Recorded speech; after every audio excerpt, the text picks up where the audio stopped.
네, 이제 계시록 5장 보겠습니다. 5장 1절. 또 나는 보좌에 앉으신 이의 오른손에 책이 들린 것을 보았습니다. 이것은 앞뒤로 기록되고 일곱인으로 봉한 것이었습니다. 여기서요, 여러분 좀 아셨으면 좋겠는 게, 거의 일곱인으로 봉했다 그랬어요. 이제 앞으로 계속 나올 말인데, 일곱인으로 봉했다. 보좌에 앉으신 이의 오른손에 책이 들린 것을 보았다. 책에 일곱인이 봉해졌다. 예. 인이 뭐예요? 인. 우리 아까 인치다 그거랑 좀 다른 거예요. 또 이거는 인으로 봉해졌다 그랬잖아요. 여러분 우리는 뭐 그렇게 좀 잘 아는 것 같은데 편지를 하고 거기다가 뭐 어떤 사람들은 플라스틱으로 녹여가지고 이렇게 하는 경우도 있어요. 이렇게 하고 떨어뜨리고 촌농같이 이렇게 떨어뜨리고요. 거기 이렇게 꾹 찍어가지고 봉하는 거 있죠. 근데 그게 이제 인인데 일곱인으로 두루마리가 그 안에 뭔가 중요한 내용이 적혀져 있는데 그게 봉해져 있는 거예요.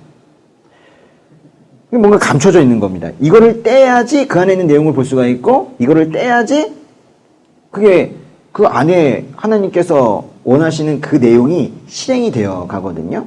근데 지금 그 얘기입니다. 그랬더니 이제 2절에 그때 내가 강한 천사를 보았는데 그가 큰 소리로 외쳤대요. 누가 이 책을 펴며 이 인을 떼기에 합당한가? 그랬어요. 책 동그라미 책. 이 책의 내용은 좀 알아야 될 것 같아요. 무슨 내용을 담고 있을까요? 생각해보세요. 무슨 내용일까요? 예수님 이야기 그래서 다 맞을 거예요. 이거 뭐 우리가 본 건 없으니까요. 그렇죠? 본 건 없으니까. 근데 뭐 크게 얘기한다면 심판과 구원 계획을 담고 있겠죠. 심판과 구원 계획. 이것이 확실한 것은 이게 떼어질 때마다 심판이 이루어지거든요. 그러니까 확실하죠. 그죠? 심판과 구원 계획을 담고 있는 책이에요. 근데 요한은요, 이게 반드시 이루어져야 된다라고 지금 믿고 있는 사람이에요. 그런데 누가 이 책을 펴면 그 인을 떼기에 합당한가? 그랬단 말이에요. 그러나 이제 3절에 그러나 하늘에서나 땅 위에서나 땅 아래 어느 곳에서도 그 책을 펴서 볼 수 있는 사람이 없었습니다. 그랬어요. 분명히 질문을 했잖아요. 이전에서 강한 천사가 누가 이 책을 펴면 그 인을 떼기 합당한가? 그랬는데 아무도 이 책을 펴서 볼 수 있는 사람이 없었대요. 침묵만 있는 겁니다. 왜 이 심판과 구원의 책을 이걸 열 수 있는, 인을 떼가지고 열 수 있는 사람이 한 명도 없을까요? 이게 심판의 책이잖아요. 그렇죠? 심판의 책인데 심판받아야 할 인간이 어떻게 심판의 책을 떼어요? 그러니까 이건 근본적으로 심판과 구원 계획에 대한 이 책은 결국 죄 아래에 있고 심판 아래에 있는 인간은 절대로 할 수가 없는 거예요. 그래서 이제 4절 같이 읽겠습니다. 나는 그 책을 펴서 볼 자격이 있는 사람이 보이지 않아 큰 소리로 울었습니다. 이랬어요. 아니 하나님의 심판과 구원 계획이 이루어지지 않을 것 같아서 이렇게 대성통곡을 해요? 우리가 이루어가는 이 신앙생활과는 좀 너무 다른 차원인데요. 이게 진중하게 볼 필요성이 있는 것 같아요. 요한은요, 뭔가 이게 계시를 지금 막 받고 있잖아요. 받는데 갑자기 뭔가 막힌 거예요.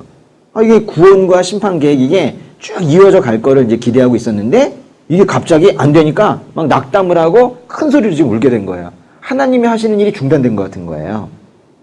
근데 뭐 확실하진 않은데 이런 생각이 있을지도 몰라요. 분명히 요한은 예수님을 알고 있잖아요. 그런데 분명히 강한 천사가 그랬다고요. 이 인을 떼고 이거 펼칠 사람이 누구냐 그랬는데 아마 요한은 그 생각했을 거예요. 예수님이 나오시겠지 어딘가에? 나야! 이러고 나올 텐데 안 나오고 계시는 거예요. 그래가지고 예수님도 아니신가? 예수님도 내가 믿었던 그 예수님도 그분도 아니신가? 이런 게 이제 요 잠깐 동안에 그게 이제 엄청난 두려움으로 다가온 거예요. 이게. 여기 이제 여러분이 예수님만 믿는다고 이제 완전 고백을 하고 그러고 했는데 예수님이 구원자인가? 예수님이 아니면 어떡하지? 이제 이런 거. 잠깐 이제 사이에 아주 큰 그 두려움이 오게 된 거예요. 그래가지고 이제 슬픔이 온 겁니다. 5절 읽어볼까요? 그러자 장로들 가운데 하나가 내게 말했습니다. 울지 마라. 유다 지파의 사자 다윗의 뿌리가 승리했으니 그 책과 그 일곱인을 열 것이다. 에이, 됐네요, 이제. 그죠? 울지 마라. 잠깐 그랬다고, 그게. 잠깐 그랬다고 의심하고 막. 유다 지파의 사자 다윗의 뿌리 누구겠어요? 예수님이겠죠. 승리했으니 그 책과 그 일곱인을 열 것이다 그랬어요. 근데 여기에서요 지금 보니까는 사자라 사자. 근데 뭐 뒤쪽에 보면요 예수님을 어린 양이라고 그러거든요. 양이랑 사자는 너무 다른데 같은 너무 다른 두 이미지를 다 가지고 계신 분이 바로 예수님인데요. 여기 지금 좀 어려운 말이 뭐냐면 승리했다는 말이에요. 승리했다. 승리 동그라미. 근데 예수님이 승리하셨어요? 6절 보세요. 이게 승리같이 보이나? 또 나는 보좌와 내 생물과 장로들 가운데 어린 양 동그라미. 이게 이분이 예수님이에요. 위에는 사자라고 하시니. 어린 양이 서 있는 것을 보았는데 뭐래요? 죽임을 당했던 것 같았습니다. 그랬잖아요. 아니 죽었는데 십자가에서 죽으셨는데 이게 무슨 승리냐는 거예요.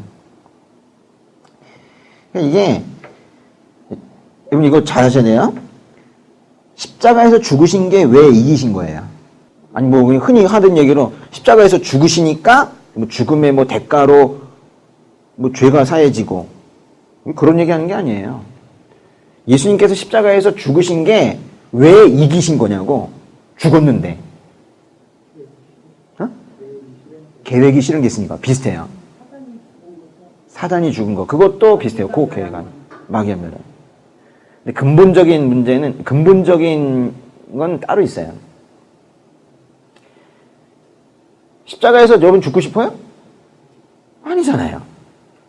그건 너무너무 힘든 일이고 죽는 건데 여러분 죽는 게 쉽냐는 거예요. 아직 안 죽어봤잖아요 우리가. 딴 것도 아니고 아픈 것도 아니고 죽는 건데 왜 십자가에서 죽으신 게 이긴 거냐는 거예요.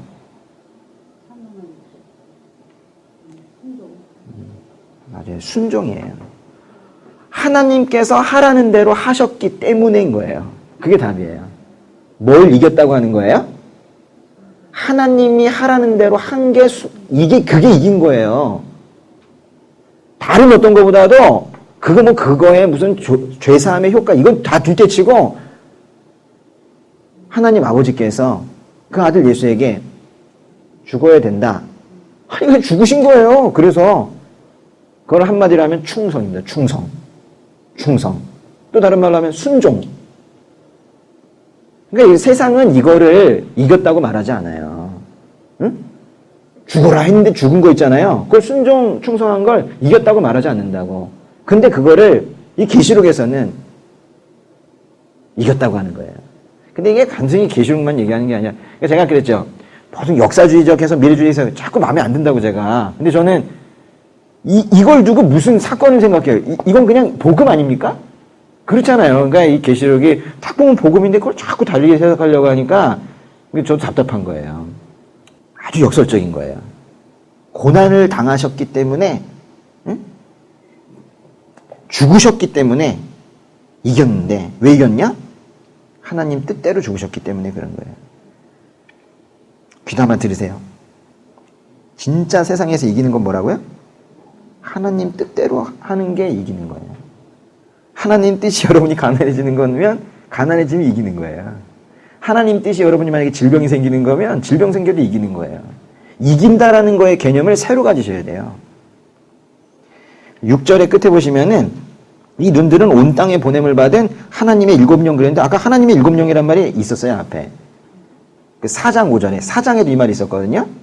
이게 뭐냐면요 4장 5절에 하나님의 7영은 하나님의 속성을 얘기하고 있는 것인데 여기 지금 여기 6절에서는 5장 6절에서는 예수님을 설명을 하다가 하나님의 7영 그랬어요. 일부러 이렇게 한 거예요. 또 얘기하는 거죠. 그분이 그분이다. 예수님이 하나님이다. 오늘 메시지 중에 하나 계속 중복되는 게 있죠. 그렇죠? 뭐예요? 반복되는 거? 예수님이 하나님이다. 7절 어린 양이 와서 보좌에 앉으신 이의 오른손에서 책을 받아 드셨대요. 어린 양이 오른손에서 책을 받아 드셨대요. 어린 양이. 그런데 이거는 뭐 책을 받은 것 자체가 아까 책이 무슨 내용이라고 했죠? 심판과 구원. 그걸 받은 거는 그거를 뭐 그냥 상관도 없는 사람한테 책을 줬겠습니까? 그 권한을 받은 거겠죠. 그러니까 뭔가 권세를 받은, 권한을 받은 뭐 이런 거 거예요. 근데 원래 하나님이 심판하시는 건데 이걸 받았다는 건요. 어린 양이 이걸 받았다는 것은 결국 예수님께서 똑같은 심판의 권세를 가지고 계시다라는 거예요. 5장 8절부터 10절까지 5장 8절부터 10절까지는요. 뭐 찬송하는 얘기가 나와요. 한번 보세요. 그가 책을 받을 때, 책을 받은 게 아주 이게 기쁘고 기쁜 일이었는가 봐요. 그거 보세요. 책을 받을 때 내 생물과 24명의 장로들이, 다 아까도 예배하는 사람들이, 그죠? 이들이 각기 하프와 향이 가득 담긴 금대접을 들고 어린 양 앞에 엎드렸대요. 근데 여기서 재밌는 게 있어요. 그럼 마지막 문장 읽어보세요. 시작.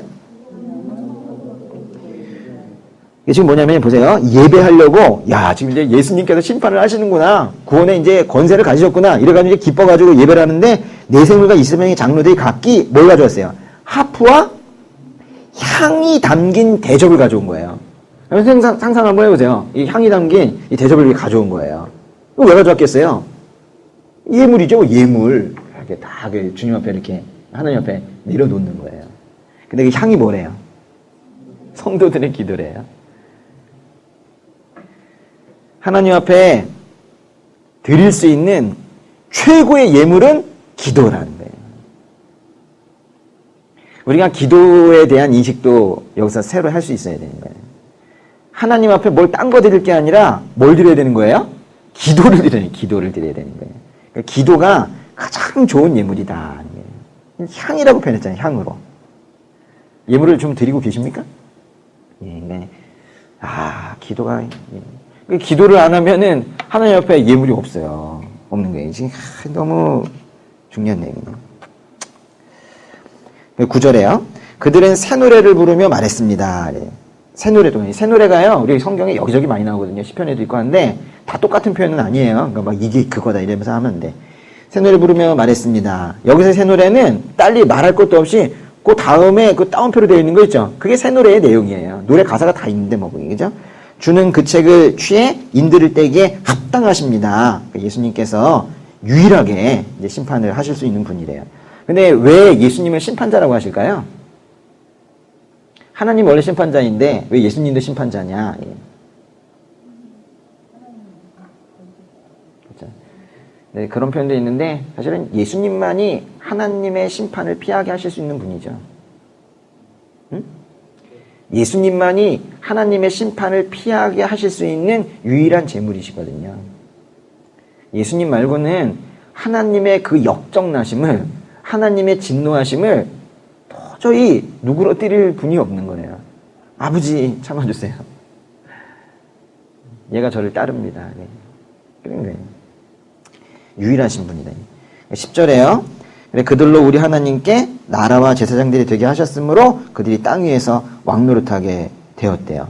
그것들이 그들을 따르는 사람들에게 이제 적용이 된 거고요.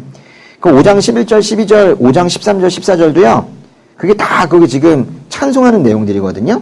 그거는 좀 여러분이 읽어보세요. 다 찬송이다 이러면 돼요. 거기 보시면 근데 약간 이제 차이 나는 게 뭐냐면요. 하늘 주변부에 있는 생명체들이 막 찬송하고 나중에 하늘의 중심부가 찬송하고 이게 전체가 다 뭐 뜻이냐면 조금 전에 읽은 것부터 여기 끝까지가 다 모두가 찬송한다. 모두가. 아주 그냥 전체가 다 찬송한다. 그런 뜻이에요. 왜 찬송이 지금 시작이 됐어요?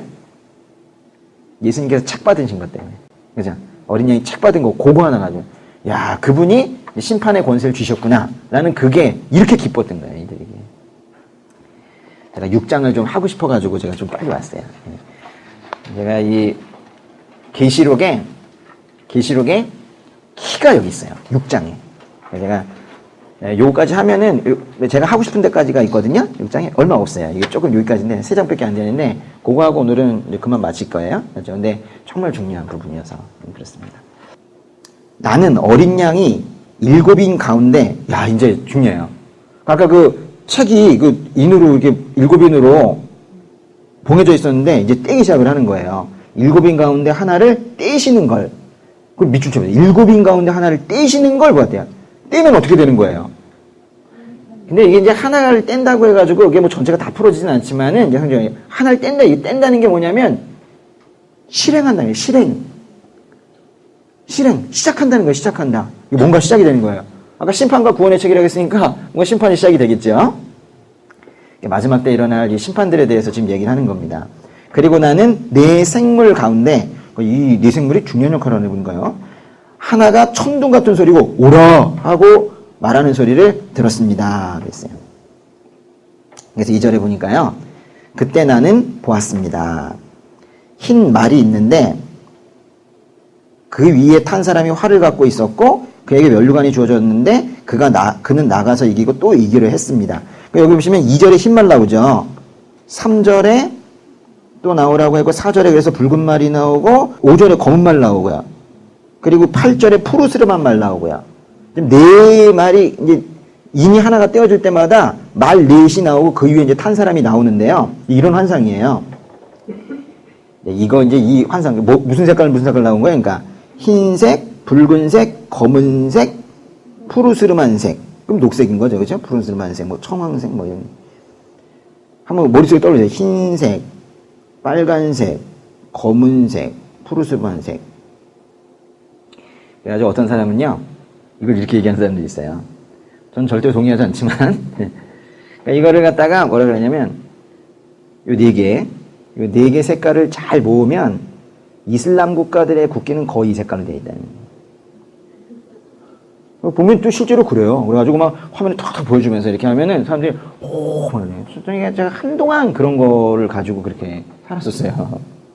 그게 이제 그러면 또 뭐 할 거고 아니 뭐 할 거냐는 거예요, 그게. 응? 그게 교회에 무슨 유익이 되냐는 거예요, 그게. 응?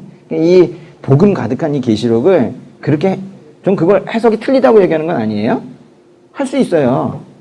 그런 사람들을 제가 뭐라고 아까 비유를 한 거냐면 여기 와가지고 신유 은사 가지고 그렇게 나대는 사람들 있죠.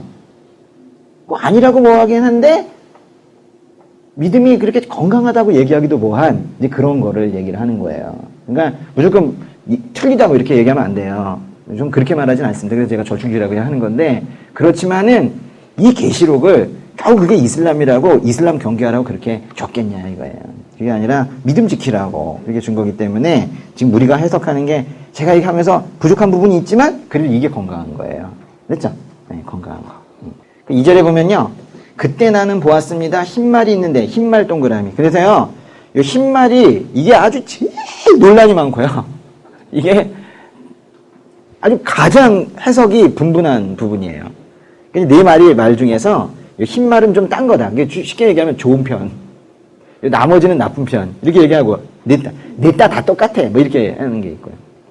왜 이런 말이 나오게 되면요. 계시록의 19장 11절 보세요. 19장 11절. 거기 흰말이 또 한 번 나오거든요. 그래서 그래요. 19장 11절. 읽어볼까요?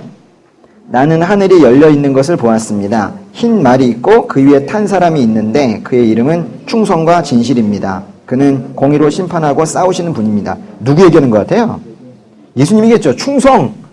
하나님께 충성. 이게 이긴 거라니까요. 공의로 심판하고 싸우시는 분. 뭔가 느낌이 흰 말이 있고 거기 위에 탄 사람은 분명히 예수님인 것 같아요. 그러면 6장 2절에 나오는 이 흰 말은 누구냐 이거예요. 근데 보시면 흰 말이 있는데 그 위에 탄 사람이 활을 갖고 있었고 이분도 뭔가 이 전쟁을 하는데 뭔가 무기를 갖고 있어요. 그리고 그에게 면류관이 주어졌는데 면류관은 보통 뭐 예수님에게 주어지고 막 이렇게 할 수 있는 거예요. 근데 그는 나가서 이기고 또 이기려 했습니다. 그랬어요. 뭔가 자꾸 싸움을 하는 거예요. 뭔가 이제 정복 전쟁하는 것 같은 이런 느낌이 있죠. 이 흰 말은요 예수님이 아니에요. 여기서는 예수님 같이 생겼어요.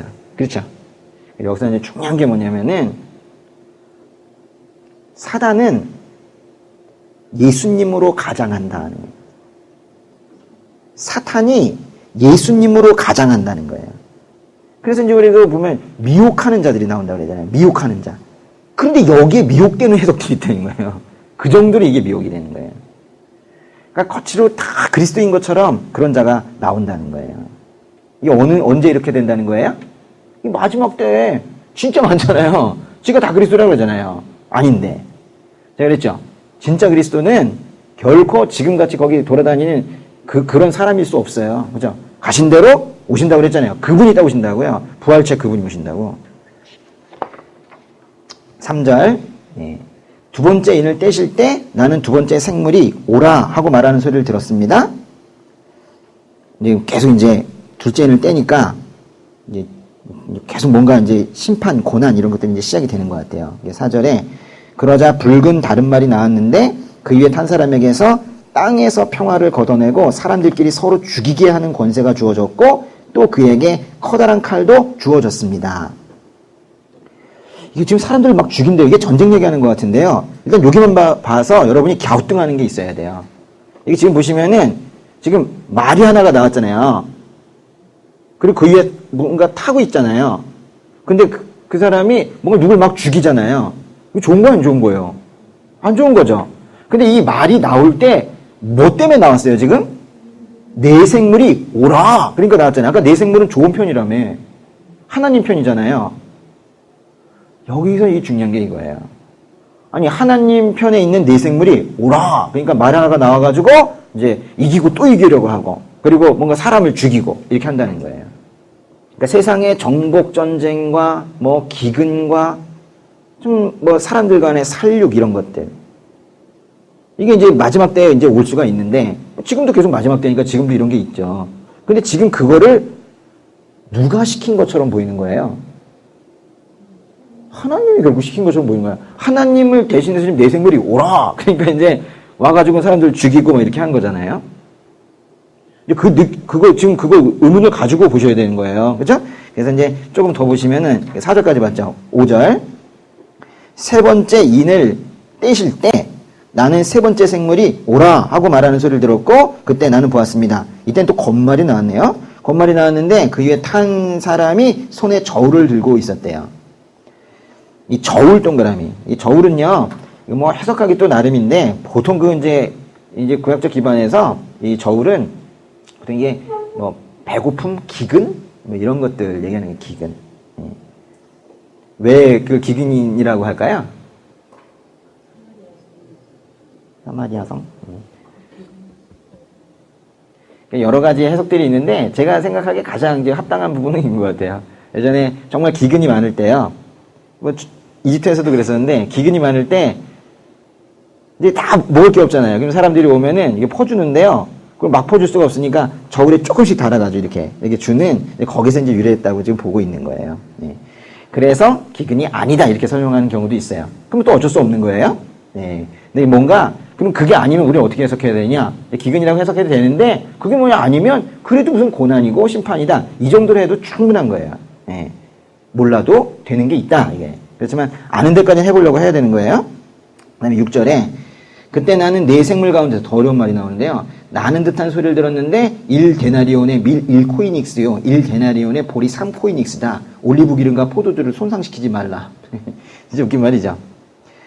위에 이제 요걸 보면 이제 기근인 것 같은 느낌이 확 드는데요. 그러면 이제 마지막 때에 사람들이 이해하기 어려울 정도의 심각한 기근이 있을 거라는 거예요. 그럼 지금 그게 이미 있다는 거예요? 앞으로 있을 거라는 거예요? 지금 기근이 있습니까? 엄청납니다. 엄청나요. 근데 우리가 안 굶고 있어서 그렇지, 그죠? 엄청나요, 지금도. 왜 그래요? 누군가는 지금 너무 많아가지고, 응? 미국은 지금 밀을 갖다가 바다 갖다 뿌리고 있고, 그렇죠? 이제 누군가는 지금 배고파서 그러고 있고. 그러니까 이 기근이 생기는 건요, 이 땅의 소출이 적어서는 아니에요. 뭐 때문에 기근이 생긴 거예요? 사실은 배분이 안 돼서 그러는 거예요. 그 인간의 죄 때문인 거죠, 뭐. 그렇죠? 6절에 이 진짜 어려운 말인데요. 그런데 1데나리온의 밀 1코닉스, 뭐 1데나리온의 보리 3코이닉스 이런 것들은 그리고 올리브 기름과 포도주를 손상시키지 말라. 여기서 이제 1데나리온은요. 그 뭐 마태복음에도 이 말이 나오는데 1데나리온은 이 하루 품삯이에요. 하루 품삯. 그리고 밀 1코이닉스 뭐 한 돼 뭐 이런 뜻인데 한 돼. 이거는 이제 한 사람의 하루치 식량이래요. 1코이닉스는 뭐라고요? 한 사람의 하루치 식량. 그리고 보리 3코이닉스는 석대. 이거는 여러 가지 해석하는데 한 사람의 3일치 식량이라고 얘기할 때도 있고 한 가정의 하루치 식량이다. 그러니까 전체적으로 보면 뭐냐면요. 오래 먹을 수 있는 건 아니에요. 겨우 하루 정도 먹고 살 수 있는 양인 거예요. 예. 그러면서 올리브 기름과 포도주는 생활의 필수적인 물품이다. 예. 이거 손상시키지 말라는 거예요. 그러니까 이게 뭐냐면요. 기근은 있는데, 마지막 때에 기근은 있는데, 조금은 먹을 수 있는 게 있대요. 그러니까 아주 기근이 있긴 하지만 완전히 싸우쳐지는 게 아니라 사람들이 겨우겨우 살아갈 수 있을 만큼은 남을 만큼 기근이 있대요. 이게 어떻게 보면 더 괴로울 수도 있겠는데 그렇다는 겁니다. 7절에 네 번째 인을 떼실 때 이제 네 번째가 나오네요. 네 번째 생물의 음성을 들었는데 말하길 오라고 했습니다. 똑같이 나오고 있죠. 8절에 그때 나는 보았습니다. 푸르스름한 말. 아마 개혁교정에 청황색인가 뭐 이렇게 나와요. 청황색 말이 있는데 그 위에 탄 사람의 이름은 사망이요. 음부가 그 뒤를 따르고 있었습니다. 그들에게 칼과 기근과 사망과 땅의 들짐승들로 땅의 4분의 1을 죽일 권세가 주어졌대요. 여기 지금 푸르스름한 말, 이 청황색 말에 탄 사람의 이름이 뭐예요? 사망이에요. 근데 생각해보면요. 그 앞에 있는 첫 번째, 두 번째, 세 번째도요. 다 뭐 배고프고 정복전쟁이고 살육하고 다 사망 아닙니까? 그러니까 전체가 다 사망이에요, 사실은. 근데 그걸 갖다 이제 포괄적으로 이 네 번째에다 지금 집어넣고 있는 거예요. 근데 이제 네 번째 말에 탄 사람이 뭘 가지고 있냐면 땅의 4분의 1을 죽일 권세를 가지고 있대요.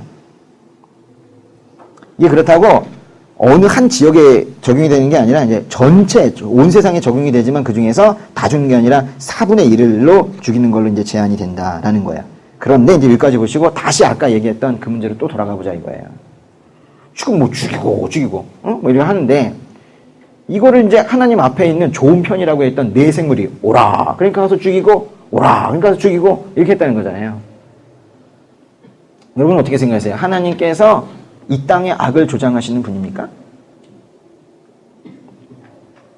근데 여기를 보면요. 확실하잖아요. 확실하게 하나님께서 네 생물에게 오라 하고 허락을 해서 누군가 가서 죽였잖아요. 그렇죠? 이것만큼 확실히 이거 뭐 우리가 잘못 읽은 거 아니잖아요. 하나님과 그리스도가 악한 말탄자들을 지금 궁극적으로 지금 통제를 하고 계시는 건데요. 결국 통제권이 이 말탄자들이 그냥 혼자 나온 게 아니라 내보냈기 때문에 나온 거예요. 근데 이게 이제 아주 심각한 문제에 부닥치는 겁니다. 우리도 이 마음, 이것 때문에 하나님께서 왜 이런 악한 일도 하실까? 그리고 또 이제 외부에 있는 사람들은 뭐 그런 하나님이 어딨냐? 뭐 이러면서 그러고 있잖아요. 이게 사실은 많은 삶 속에서 이루어지고 있는 이런 질문들인 겁니다. 이거 지금 살육하는 거 하나님이 하신 거예요? 안 한 거예요? 정확하게 하셔야 되는데 하나님이 죽인 게 아니라 말탄자 위에 있는 말탄자들이 죽였죠. 뭐 악한 세력들이 가서 죽인 거예요. 근데 하나님이 그걸 직접 죽이지 않았지만 허락했으면 죽인 거 아니에요. 그렇죠? 그러니까 이걸 갖다 이제 아무리 변명을 하려고 해도 직접 죽이진 않으셨지만은, 응? 그래도 말탄자를 허락해서 가서 죽였으니까 뭐 직접 죽이신 건 아니다. 허락하셨잖아요. 그렇죠? 허락하신 거예요. 그러니까 뭐냐면요, 이 땅에 이런 화를 주는 거, 이 땅에 화, 고난, 이걸 주는 것도 다 하나님 권한 안에 있습니다. 그럼 이제 사람들이 또 묻는 거예요. 그럼 하나님은 그런 건 하시지 않아야 되잖아요. 선한 것만 하셔야 되잖아요. 그러는 거예요. 그러나 하나님은 그걸 하실 수 있는 분이십니다. 오늘 그 인식을 바로 가지셔야 돼요. 하나님은요, 그것마저도 하실 수 있는 분이세요. 근데 중요한 건 뭐냐? 왜 그렇게 하시냐는 거죠. 왜 마지막 때에 이렇게 전쟁이 일어나고 이러면서 고난당하는 자들이 생기냐는 거예요. 왜 그럴까요? 여러분 의문 안 가지셨어요? 그 과정에서 불신자들은 죽어요. 근데 그러면 신자들은 안 죽냐? 성도들은 안 죽냐? 죽을 수도 있죠. 근데 이제 왜 고난이, 그런 고난이 오냐? 악한 것 같은 고난이 왜 오는가? 금을 정련시키듯이, 응? 욥기에 나오는 것처럼, 그죠? 내가 정금같이 나아오리라, 순금같이 나아오리라 하는 것처럼 그렇게 단련해 내시는 거예요. 그게 목적이에요. 받아들여지십니까? 여기 메시지는 딱 그건데 잘못해서 한 게 아니고 문제는 여러분이 이걸 받아들이시냐는 게 그게 문제인 거예요. 근데 받아들이셔야 되는 거예요. 그러니까 이 사람들이 잘못 인식하고 있는 게 뭐냐면 세상이 양분되어 있는 거예요. 사탄 편, 하나님 편 이래가지고 둘이 막 싸우고 있는 거예요. 그래서 사탄이 상당히 큰 것처럼 느껴지고 있는데 전혀 그렇지 않습니다. 다 하나님 안에 있는 거예요. 그걸 알으라는 거예요, 여기서는. 그러니까 이 땅에 생기는 그런 심판들도 결국 하나님의 주권 안에 있는 거예요. 근데 하나님이 못하게 하시면 못하는 건데 하나님이 이렇게 허락하시는 이유는 분명히 이유가 있다는 거예요. 왜? 훈련시키는 거예요. 훈련. 정련시키는 거래. 그러니까 뭔가 이렇게 불순물에다가 뜨거운 물을 넣어가지고 그 금속을 그거를 정련시키는 거 있죠. 그것 때문에 하시는 거라는 거예요. 이거를 아니 난 그래도 못 받아들이겠는데 그러면 어쩔 수 없어요. 이거 메시지는 그거예요. 믿음을 정련시키는 거. 믿음을 깨끗게 하는 건요. 사실은 고난이거든요. 인정하세요. 믿음을 깨끗게 하는 게 뭐예요? 고난이에요. 사실 고난을 통과하면서 우리의 믿음이 순수해져요. 그래서 여러분에게 이제 고난이 왔을 때요. 왜 그러십니까? 이러지 말고요. 그 고난 중에서 내가 어떤 부분이 어떤 불순물이 씻겨져 나가야 되는지에 대해서 고민을 하시는 게 그게 하나님 안에서 사는 크리스천의 태도인 거예요. 알았죠? 고난이 왔을 때 뭘 생각해야 돼요? 어떤 불순물 때문에 이렇게 하실까? 정련해야 되겠다. 더 깨끗게 해야 되겠다. 그래도 힘들 수 있어요. 근데요. 그 이후의 상은 정말 큽니다. 구원뿐만이 아니라 사실은 이 땅에서 있을 때도 그 상은 엄청 커요. 일단 세상을 바라보는 시각 자체가 달라지고요. 이 마음속에는 두려움 이런 것들 다 없애주십니다. 왜냐면 부정적인 거 다 같이 가거든요. 한 불순물이 없어지게 되면 다른 슬픔, 두려움 이런 것들도 다 같이 사라져요. 9절 다섯 번째 인을 떼실 때 근데 이때부터 좀 달라지는데요. 여태까지 네 번째 인까지는 계속 무슨 말이 나왔었잖아요. 그죠? 근데 이제 다섯 번째 인을 떼실 때에는 읽어보세요. 9절 시작. 다섯 번째 인을 떼실 때 나는 제단 아래에서 하나님의 말씀과 그들이 가진 증거로 인해 죽임을 당한 사람들의 영혼을 보았습니다. 10절도요. 그들은 큰 소리로 외쳤습니다.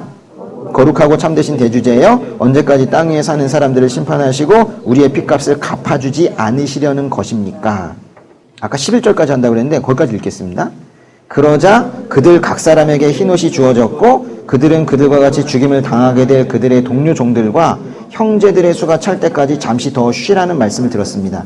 저는 이 다섯 번째 인을 떼는 이 부분 있죠. 이 부분이 저는 여태까지 오늘 한 것 중에서 제일 중요하다고 생각해요. 이거를. 그러니까 요것까지만 설명하려고 그래요. 오늘 9절 보시면요. 이게 그 이후에 많은 부분에 영향을 주는데 보세요. 다섯 번째 인을 떼실 때 나는 제단 아래에서 하나님의 말씀과 그들이 가진 증거로 인해 죽임을 당한 사람들. 여기 죽임을 당한 사람들이 누굴까요? 지금 뭐 하다 죽은 거예요? 하나님의 말씀과 그들이 가진 증언하다가 죽었잖아요. 순교자들이겠죠. 그런데요, 이거는 우리 흔히 얘기하는 순교자들 있잖아요. 그렇게 좁혀 생각하면 안 돼요. 일반적인 의미의 그 순교자라고 하시면 안 되고,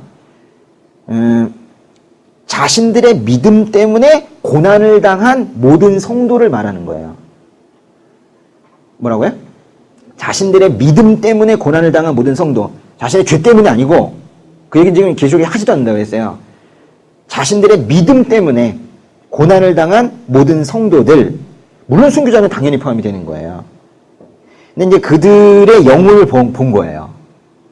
이건 무슨 심판이 아니라 그냥 본 거예요. 근데 이게 그 영혼들이 지금 어디 있습니까? 9절에 보니까 제단 아래에 있대죠. 제단 아래에 있다는 것도 뭐 여러 가지로 해석이 될 수가 있겠지만 제가 보기에는 그 제단 아래에 있다는 건요. 함부로 누가 뭐 못 건드리게 한 것 같아요.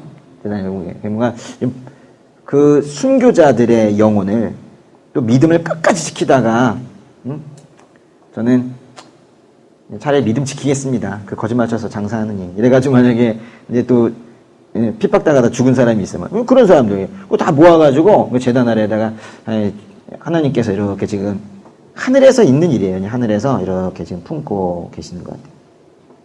10절에 뭐라 그랬냐면 근데 그 영혼들이 지금 소리치는 거야. 그들이 그 영혼들 맞죠? 보세요. 그죠? 예, 흐름이. 큰 소리 외쳤습니다. 그 흔히 얘기하는 이제 순교자, 또 믿음을 지킨 사람들이 지금 뭐라고 그랬어요? 그거 다시 한번 읽어볼까요? 거룩하고 참되신 대주제여 언제까지 땅 위에 사는 사람들을 심판하시고 우리의 핏값을 갚아주지 않으시려는 것입니까? 여기 제일 중요한 단어는 언제까지예요. 언제까지. 그러니까 지금요, 믿음을 지킨 성도들은 그래도 나중에 그 영혼들이 하나님 앞에 갔을 때 할 말이 있는 거예요. 우리 같은 이 정도 신앙 가지고 얘기할 수 없을 것 같아요. 근데 진짜 믿음 지키다가 이제 하나님 앞에 간 사람들은 거기 가지고 할 말이 있는 거예요. 근데 하나님께 뭐라고 그랬냐면 이들이 좀 상당히 당당해요. 뭐라고 그랬냐면 언제까지 땅에 있는 사람들 심판하시고 우리의 핏값을 갚아주지 않으시려는 것입니까? 근데 거기 좀 약간 문장은 좀 이상한데요. 뭔 뜻이냐면 빨리 저희들 박해 있던 사람들, 땅에서는 우리 무시했던 사람들, 땅에서는 우리 멸시했던 사람들 심판해 주세요. 우리 핏값을 좀 갚아주세요. 얘기한 거예요. 우리 흔히 그리스도인들이라고 하는 평화주의에 해당이 되는 사람들의 경우에는 이런 게 좀 어울리지가 않는데 이들이 당당하게 얘기할 수 있는 거예요. 하나님, 저희가 땅에서 고난당한 거 아시죠? 그래서 저희 믿음 지켰습니다. 저들 심판해 주세요. 이렇게 얘기한 거예요. 하나님께서 어떻게 하실까요? 하나님께서 이 땅을 심판하시는 이유가 여기 있다는 거예요. 하나님께서 때가 됐으니까 심판해야지, 이제 끝내야지, 이제 창조해봤는데 이제 종망도 한번 해봐야 되겠다, 이래서 하는 게 아니라는 거예요. 누구의 간구와 간청을 들은 거예요? 정말 이 땅에서 혼란 속에서 믿음 지킨다고 고통받았던 그 사람들이 하나님 핏값 갚아주세요. 저희 복수해주세요. 그랬더니 하나님께서 복수하시는 거라는 거예요. 이게 요한계시록에 아주 엄청난 신학입니다. 그러니까 하나님께서 그러는 거예요. 걱정 마. 내가 해줄게. 난 니네 편이다. 내가 네 핏값 안다. 내가. 너 어떻게 살았는지 안다. 내가 해줄게. 이렇게 하는 거예요. 여러분, 믿음 때문에 고난을 당하고 계시냐는 거예요. 근데 지금 그런 마음이 혹시 드신 분 있으시면, 난 믿음 때문에 고난을 당하고 있다. 괜찮아요. 한번 들어보세요. 나 혼자 들은 거예요? 네, 누구 있어요? 저는 믿음 때문에 고난 당한 것 같지는 않아요. 전 저의 죄의 문제라고 생각하고 있습니다. 갑자기 이제 아버지를 잃고, 두 장애아를 키우다가 갑자기 동생을 잃고, 사실 제가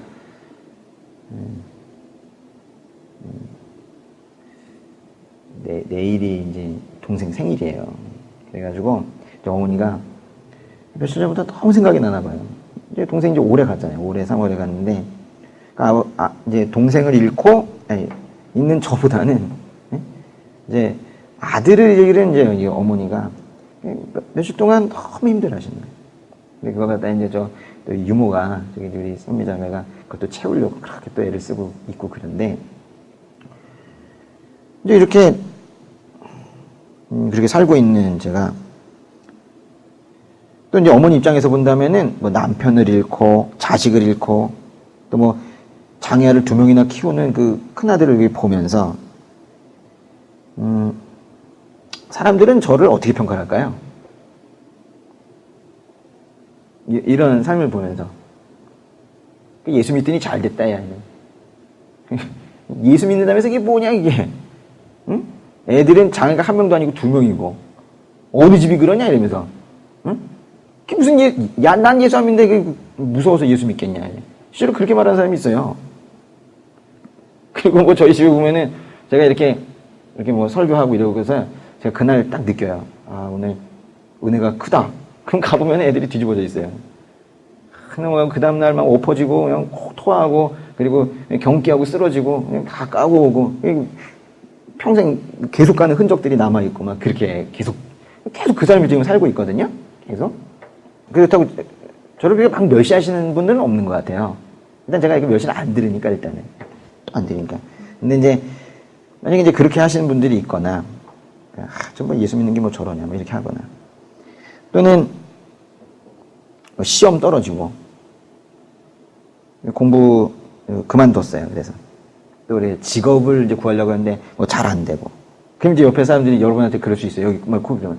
뭐 예수 믿고 뭐 전도한다고 뭐 깝치더니, 응? 그게 뭐냐, 그게. 이럴 수 있죠.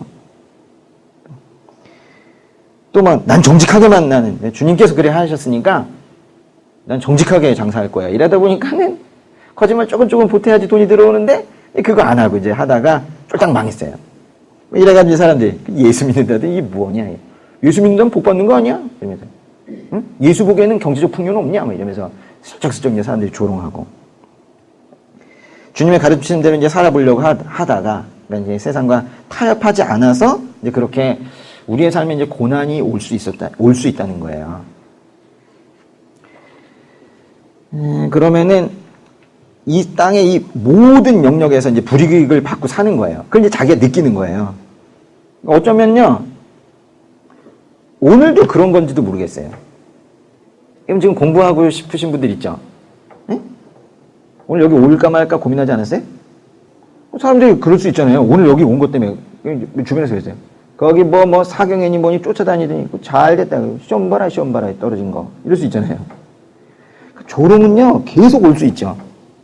그렇지 않습니까? 심지어는 뭐 아이고 뭐 그렇게 살면 누가 뭐 밥 줘야 뭐 답답하네 계속 밀면서 또 욕하고 얼마나 욕을 많이 해요. 그러면서 그러나 그 모든 거를 하늘 법정에서는 너는 아무런 죄가 없다. 응? 네가 최고다. 그래서 하나님께서 그 모든 원수를 갚아주신다는 거예요. 저는 이 6장 9절, 10절, 11절을 읽다가 너무 가슴이 벅차 올라가지고 제가 뭐 더 이상 나아가질 못하고 여기서 한참 머물러 있었어요. 11절에 보면요. 근데 쉬래요, 선생님. 그들이 막 그렇게 했더니 그러자 그들 각 사람에게 희옷이 주어졌고 그들은 그들과 같이 죽임을 당하게 될 그들의 종류종들과 형제들 수가 찰 때까지 잠시 더 쉬라는 말씀을 들었대요. 잠시 더 쉬라, 동그라미. 이게 뭔 뜻일까요? 잠시 더 쉬라. 그건 뭔 뜻이냐면요. 잠시 쉬라고 그랬다는 게 중요한 거예요. 조금만 더 기다려. 네, 지금 믿음을 지키면서 네 옆에 오를 사람들이 좀 더 있다. 그 잠시 더 쉬라는 말은 속뜻이요. 조금만 더 쉬면 내가 반드시 응답한다. 뭐에 응답한다는 거예요? 믿음을 지키다 죽은 자들의 그 간청에 반드시 응답한다. 그리고요, 그 응답으로 심판이 계속 이어지는 게 계시록이에요. 그 뒤쪽에요, 니네가 기도해서 나 그거 듣네. 그러니까 여러분이 이 계시록에 이걸 오해하시면 안 돼요. 하나님께서 이제 마지막에 한번 다 죽여볼까? 이게 절대 아니라요. 그게 아니라 이 핏값을, 내 자식의 핏값을, 어디 내 자식을 괴롭히느냐? 이 땅에 있는 이놈들 보게 가만두지 않을 거예요. 니네들이 내 자식 죽여놨지만은 니네들 내가 가만두지 않겠다. 이러고 심판하겠다는 거예요. 우리는 안전한 사람들이에요. 그래요?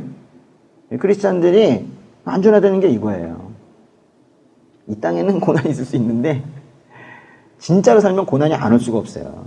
그렇지만은 네, 하늘에서 보상해 주신다잖아요. 하나만 좀 볼게요. 아버님의 직업상 사람들을 많이 만나고 집에 손님이 많이 오는 직업이셨어요. 그래요? 네, 그래가지고 사람들이 집에 드나드는 데는 큰 의심이 없었어요. 정부로부터 의심을 받지 않았거든요. 그래서 그 손님들이 올 수 있었고, 그리고 보통 생각하시면 지금 경제적인 사정 이유로 열차나 이런 부분들이 끊겼고 김일성이 살아있을 때는 그전에는 기차가 잘 다녔어요. 그래도 그래가지고 매번 오실 수 있었거든요. 그랬는데 그때마다 모여서 예배 드리고 주무시고 아침에 작은 방에 들어가서 동그랗게 머리 맞대고 이렇게 조용조용 예배를 드리셨어요. 이렇게 예배를 드릴 때 저희는 나가 망을 봐야 되잖아요. 네. 그래서 집에 대문이 앞뒤로 있었는데 그 뒤에 다 길이니까 그냥 놀면서 노는 척 하면서 망을 봤죠. 봤군요. 오다가 손님들이 집으로 오는 것 같으면 뛰어들어가서 할머니 저기 누구 온다고 하면 할머니가 샥 흩어지셨어요. 그러니까 집이 좀 컸어요. 방들도 네. 여러 칸 있고 해서 오시면 싹 흩어져서 방에 다 들어가셨죠. 그리고 아빠는 계속 하던 일을 하시는 것처럼. 그 할머님에게 또 찬송을 배웠다고요? 네, 할머니가 할머니께, 가르쳐준 찬송, 제일 생각나는 찬송이 뭐예요? 네, 455장 주 안에 있는 나에게인데요. 네, 여기 한국 교회에서는 막 즐겁게 그냥 부르잖아요. 이 가사를 음미하면서 울며 부르는 사람이 몇 명이나 되겠어요. 그렇잖아요. 근데 진짜 북한에 있을 때는 가사 하나하나가 저희 마음이었기 때문에 그래서 진짜 네, 참 많이 불었던 것 같아요. 네, 소리 내서 울면서. 십자가 밑에 나아가 그 모든 슬픔, 근심, 불안, 두려움의 짐을 내려놓고 주 안에 있는 나에게 딴 근심이 있으랴. 그러다가 어느 날 갑자기 아버지가 잡혀가셨다고요? 네, 그러다가 예배를 계속 드리던 중에 갑자기 보위부에서 4명이 들이닥쳐가지고 보위부가 뭔가요? 여기로 말하면 안기 국정원이죠. 아. 예. 그렇게 보위부에서 그 일꾼들이 4명이 들어와서 아빠가 일하는 작업실 다 들추고, 근데 거기 일하던 중에 아빠가 작업실이라 성경을 이렇게 두고 보셨었거든요. 네. 그래서 그게 일단은 다 나타나고 증거물이 됐군요. 증거물이 되고, 그래서 그냥 그 순간 저는 학교 가 있었어요. 그때는 학교 갔다가 점심에 오니까 집에 그냥 아수라장이 돼 있고 어머니 할머니도 다 이렇게 오셔서 눈이 빨갛고, 아빠가 제가 막내다 보니까 들으면 아빠가 우리 막내 왔냐고 문 앞에 나오셨는데 오늘은 진짜 싸한 거예요. 분위기가 왠지 네. 느낌에. 그래서 들어왔는데 집이 그렇게 산산하고 너무 싸한 냉랭한 분위기가 나고, 아빠 작업실 딱 들어가니까 아빠가 안 계시고 어디 가냐 하니까 보위부에서 와서 데리고 갔다. 그래서 순간 아무 말도 안 나. 그때가 몇 살 때였죠? 12살이었어요. 아이고, 그 이후로 아빠를 보신 적이 없으세요? 네, 없죠. 아이고 네. 저런. 그 이후에 고모님도 또 네. 끌려가셨다는 얘기 들었어요. 네. 아빠가 붙잡혀 가시고 보름 만에 할머니가 돌아가셨어요. 네. 그래서 할머니 돌아가셨을 때 고모가 왔었어요. 고모가 와서 할머니 산소 갔다가 저희한테, 그러니까 저희는 그때 그 순간에 아빠가 붙잡혀 간 후로는 뭐 보통 어떤 하나님 원망하지 않는 이런 막 질문들 많이 하시는데 언제 원망할 새가 없었어요. 그 북한의 분위기상 원망할 시간이 없고 앞으로 어떻게 해야 될지가 먼저 저희는 생각났었거든요. 그리고 항상 할머니한테서 들었던 얘기가 우리는 이 세상에서 살 사람들이 아니라고, 하늘나라에 계속 갈 거니까 그냥 사람은 한 번은 죽는다는 얘기를 거의 귀에 멀씨밖에 들었기 때문에 크게 걱정을 안 했어요. 앞으로의 그 일이 걱정이었는데 네. 고모가 왔을 때 고모가 어머니한테 그랬어요. 우리 자녀들을 앉혀놓고 어머니 있고 어머니 손 붙잡고, 형님 나는 준비 다 됐어. 이제 내가 내 고향 집에 돌아갔을 때 보위부에서 와서 나한테 물어보면 나는 내 대답은 준비가 다 됐어. 형님은 이제 저 어린 것들을 데리고 앞으로 갈 길이 험한데 믿음 흔들리지 말라고 그러셨거든요. 그리고 하고 그 다음날 가셨는데, 가셔서 가니까 보위부에서 와 있은 거예요, 집에. 네. 그래가지고 보위부에서 고모한테 오빠가 이렇게 해서 갔는데 너도 하나님 믿냐고, 네가 하나님 부인하면 안 보내겠다고, 안 데리고 가겠다. 근데 고모가 나는 하나님 믿는다고. 그래서 그 자리에서 바로 데리고 갔어요.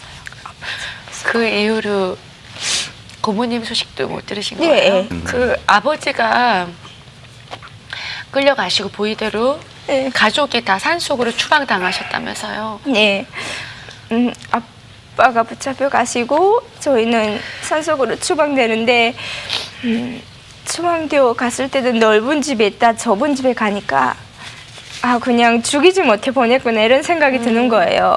진짜 칸도 몇 칸 되고 넓은 강당 같은 집에서 살다가 딱 단칸짜리 방에 갔는데 들어선 순간에 벽이 코에 와 닿는 것 같아요. 그래가지고 아 그냥 죽이지 못해 보냈구나 하면서도 감사합니다. 일단 살려주셨으니까 감사하다고 이러며 갔는데 추방대 올라갈 때는요. 산으로 갈 때는 내면이 다 산으로 막혀서 해가 늦게 뜨고 빨리 지고 일찍 지고 이래요. 그래서 아 산거리에 있으면서 든 생각이 처음에는 올라가서 아 참 죽이지 못해 보냈구나 이런 생각을 많이 했었는데 점차 있으면서 사람들이 많이 죽어 나갔잖아요. 굶어서 죽고 이럴 때 저희가 살던 곳에서 거의 많이 죽었거든요. 굶어서 죽고 이랬는데 저희는 산속이다 보니까 밭에 나무 뿌리들 주고 떼기밭이라도 읽어서 곡식을 심어서 먹을 수 있는 거예요. 그러다 보니까 먹고 사는 데는 괜찮았어요. 그래서 참 하나님이 미리 아시고 보내셨구나. 예. 그런데 성경책 다 뺏겼을 거 아니에요. 그러면 어떻게 예배를 드리고 어떻게 신앙을 지키셨는지. 그 성경책은 하나는 아빠 거는 뺏기고 할머니 보시던 거는 할머니 돌아가실 때 그 쓰셨던 자필로 쓰셨던 성경이랑 그 성경책 할머니 보시던 성경책을 할머니가 돌아가시기 전날에 누우셔 자리에서 다 우리 앉혀놓고 다 불태우라고 하셨어요 할머님이. 네. 저희가 그걸 아빠 붙잡혀가고 비닐에 다 꽁꽁 싸서 땅에 밭에 파묻었었거든요. 네. 그 밤에 나가서 비닐 네. 싸서 그랬었는데 할머니가 내가 없은 다음에 이제 이 북한 사회는 어떻게 할지 모른다고 와서 집을 들 수도 없으면 구들 꼬레라도 다 뜯을 판인데 저거 하나 못 찾겠냐고 그냥 너네 마음만 변치 말고 있으면 되니까 다 태우라고 해서 할머니 돌아가시기 전날에 어머니가 부엌에 앉아서 성경책 다 태우셨어요. 그때 할머니가 많이 우셨어요. 그래서 언니가 그 적어놓은 걸 할머니한테 들은 걸 적어서 갖고 다녔었다면서요? 네, 그래서 저희가 성경책이 일단은 없으니까 언니가 이렇게 작게 해가지고 깨알같이 적어서 털도 이렇게 말아가지고 입을 틈새 이렇게 끼워놓고는 넣었어요. 그리고 너무 힘들고 할 때 언니가 그걸 다시 꺼내서는 밖에다가 같이 오고 앉아서는 그걸 보고 그랬었어요. 네. 그러면 그 순간순간에도 우리도 끌려갈까봐 네. 늘 조바심 나고 굉장히 두려웠을 것 같아요. 어떠셨어요? 네. 들리는 소문에 이제 거의 또 보면 그 어느 사람이 잘못해서 정치범으로 끌려가거나 하면 그 가족을 밤에 지도새도 모르게 쉬러 갔어요. 다음날 눈 떠보면 아, 저 집 없어졌다 이렇게 했었거든요. 그래서 분명 들리는 소문에 또 이제 쟤네도 데리고 간다. 쟤네 가정도 이제 데리고 가는데 총알은 죽이려면 총알이 드니까 그 총알이 아까우니까 쟤네는 생물학 연구소라고 해서 생체 실험하는데 대상으로 쓸 거다. 이제 데리고 갈 거다. 그런 소문이 들렸어요. 그래가지고 일단 할머니한테서 들은 거는 한 번은 죽는다고 했으니까 우리는 죽지만은 천국에 간다는 희망이 있잖아요. 그렇기 때문에 뭐 이렇게 죽든 저렇게 죽든 죽을 건 확실한데 그렇게 죽는다는 게 참 무섭긴 했어요. 그렇게 말로 들었을 때. 근데 더 공포스러웠던 거는 밤이면 차 소리가 부릉부릉 들렸거든요. 그럼 북한은 차가 많지 않잖아요. 그러더구나 산골이고 시골에 차들이 크게 올리렸거든요. 그래서 밤에 어두워져서 차 소리만 나면 다 자려고 누웠다가도 아우 때가 됐나 보다. 우리 지르러 왔나 보다. 이런 생각을 했죠. 그래서 저희가 준비를 했어요. 일단 가야 되니까 언제 가든 가야 되니까 일 끝나고 저녁에 들어와서는 이불 하나 싸고 그리고 그릇가지들을 하나씩 이불 사이에 깨지지 않게 그러니까 차가 와서 실어 가면 그냥 무작정 짐을 싣는데요. 싣고 그냥 사람 뒤에서 쑥 가버린대요. 다 싣고 가는 네. 게 아니고. 그렇기 때문에 가다가 떨고 나도 우리가 살아야 되니까 그렇게 미리 준비를 하고 있었어요. 항상. 짐을 다 싸고. 네. 그래서 밤에 부릉부릉 되면 아, 우리 갈 때가 왔구나. 이렇게 했었죠. 부모님이 살아 계실 때 저희 집에 왕래하던 중국 목사님이 계셨어요. 중국 목사님. 네, 조선족 목사님이 계셨는데 목사님이 저희 소식을 듣고 탈북자들을 중국에 들어와 있는 탈북자들을 통해서 저희를 찾아달라고 보내신 거예요. 목사님이 어디까지 오라는 곳에 갔죠. 그냥 걸어서 북한은 다 걸어가니까. 네. 그래 몇 시간을 6시간 걸었던 것 같아요. 걸어서 국경 쪽으로 나왔는데 어두워지니까 목사님이 중국에 사람을 보냈어요. 그래서 그 사람 통해서 두만강 건너려고 하는데 그 사람이 저를 데리러 온 사람이 저기 강 경비. 건너편에 목사님이 지금 사모님이랑 계시다고 보이냐고 했는데 어렴풋이 보였어요. 네. 그 초저녁이라.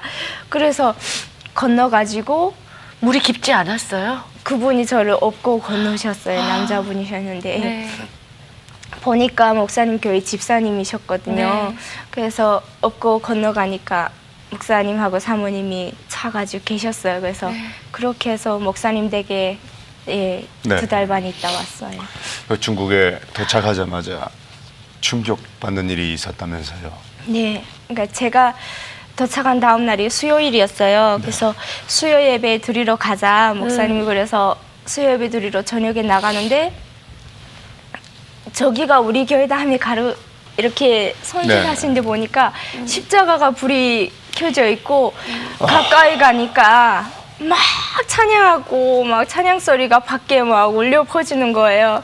그래가지고 목사님한테 야 이렇게 찬양해도 되는 겁니까? 제가 봤던 예배는 그냥 숨 죽이고 머리 맞대고 드리는 예배였는데 밖에 막 들어가기 전부터 울리니까 놀랐거든요. 그래서 신발 벗고 들어갔는데 목사님이 괜찮다고 여기는 중국이고 이렇게 안 붙잡혀간다고 하나님 찬양하고 싶으면 마음껏 찬양하고 그런다고. 그래 들어가 보니까 성도들이 앞에서 찬양팀이 율동하면서 찬양을 하고 있었어요. 그래서 신발 벗고 들어가는 순간부터 그냥 이 예배 내내 계속 울었죠. 위에 여러 가지 생각이 제가 생각했던 예배가 아닌 거예요. 북한에서 드렸던 보았던 예배가 아니고 살아있는 예배. 예, 그리고 할머니나 아버지나 그 김일성 정권 들어서기 전에는 그 교회가 있을 때는 저렇게 찬양하고 예배하셨을 텐데 그렇게 모여 예배 드리시면서 얼마나 구렸을까. 이런 예배가 얼마나 구렸을까 그런 생각이 들면서 네, 그냥 계속 울었던 것 같아요. 한국에 네. 오셔서 한국에서의 생활은 어떠셨어요? 한국에 와서는 제가 어머님께 제가 어무로 인해서 남아있는 가족들이 겪게 될 고통과 그 모든 것을 제가 다 알잖아요. 네. 그래서 하루 일과가 새벽 기도 갔다가 학교 갔다가 그다음 학원 갔다가 아르바이트하고 집에 들어오고 거의 이렇게 반복되었던 것 같아요. 그래서 이제 언젠가는 어머님을 부모님을 만날 텐데 만났을 때 어머님이 그 상황 북한에서 그렇게 고통받고 계실 때 나도 이곳에서 어머님 만났을 때 부끄럽지 않게 뭔가를 준비했다는 해냈다는 모습을 보여줘야 되잖아요. 떳떳한 모습을. 어머님의 고생이 헛되지 않게. 그래가지고 진짜 열심히 살았던 것 같아요. 다른 데 눈 안 팔고 살았던 것 같아요. 네. 아니 지금 이렇게 그 지난 세월에 돌이켜 보면 정말 꿈만 같다라는 네. 표현이 될 것 같아요. 네. 어떠세요? 진짜 걸어 다닐 때도요. 제가 여기서 걸어 다닌다는 것 자체가 그냥 눈물이 핑 돌아요. 걷다가도 이게 진짜 꿈인지 생신지 모르게 그렇고 지하철이나 버스 타고 가다가도 건물들을 진짜 고층 빌딩들을 보면서 참 내가 지금쯤 이 시간에는 뭐 하고 있어야 되는데 계속 이런 생각이 들면서 믿어지지가 않아요. 그래서 더 열심히 살아야지 그냥 감사해요. 사모님, 지금 이 시간을 빌어서 할머니, 할아버지께 영상 편지를 한번 올려드리면 어떨까 싶어요.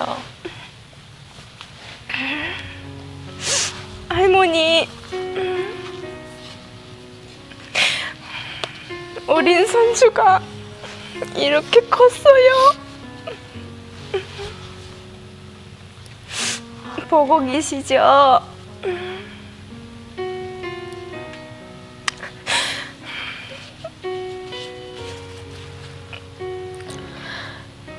많이 보고 싶고 어서 빨리 만나고 싶은데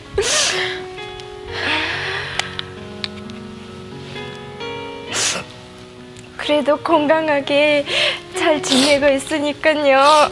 할머니야 아빠의 기도 덕에 잘 지내고 있어요.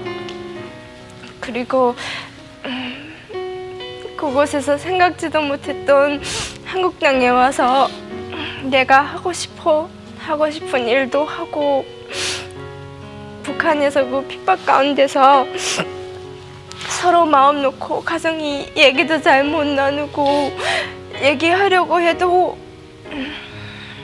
밖에 나와서만 조용조용히 얘기를 했어야 했는데 이젠 가족들이 다 함께 모여서 함께 얘기도 나누고 어머니도 건강이 많이 좋아지셔서 잘 지내고 있어요. 저희가 천국 갈 때까지 만나는 그날까지 저희도 열심히 기도할 거고요. 할머니도 하늘나라에서 넣을 수 없는 저 북한 땅을 위해서 같이 우리 기도를 해요. 할머니, 북한에선 사랑한다 말도 못하는데 어색하고 그랬었는데 할머니 존경하고 사랑합니다. 네, 할머니가 너무 기뻐하실 것 같아요. 그럼요. 분명한 것은 이렇게 남한 땅에 와서 네. 자유롭게 예배드리고 또 이렇게 우리 새롭게 하소서에 와서 이 신앙을 간증할 수 네. 있었던 것은 네. 첫째는 하나님 은혜지만 우리 할머니의 그 눈물의 간절한 기도. 눈물의 기도, 네. 할머니의 기도가 응답된 것이라고 네. 여겨지는군요. 사경에 준비하면서 북한에 대한 마음을 많이 받아가지고요. 그래서 제가 보고 있던 중에 같이 나눠보려고 본 겁니다. 저희가 지금 자유로운 곳에 있고 저희가 믿음 때문에 핍박을 못 받고 있는 것에 대해서 우리는 어떡하나 그래 생각하기보다는 제가 여러분에게 이제 원하는 것은 지금 이 시간에 1년에 20만 명 가까이가 지금도 순교를 하고 있습니다. 그리고 뭐 굳이 계산하면 5분에 한 명씩 죽고 있는데요. 오직 예수를 믿는다는 이유 때문에 그렇게 죽고 있어요. 아셨습니까? 너무 몰라요, 우리가. 제가 아까 우리는 가짜다라고 얘기한 게 오버하는 표현입니까? 아니거든요. 그러면 이제 우리가 어떻게 해야 되는가? 우리가 참 부끄럽지만은 우리가 이제 오히려 저들을 위해서 우리가 기도를 해야겠다는 생각이 드는 거예요. 그래서 제가 오늘 좀 말씀을 드리고 싶은 게 우리 교회가 어디 멀리까지 뭐를 하지는 못해도 우리 좀 고운 손들로 매주 그래서 북한을 위해서 기도하는 그런 교회가 됐으면 좋겠다라는 거를 이번에 좀 생각을 했어요. 그렇게 합시다. 잠깐 기도하고 그리고 오늘 좀 마치겠습니다.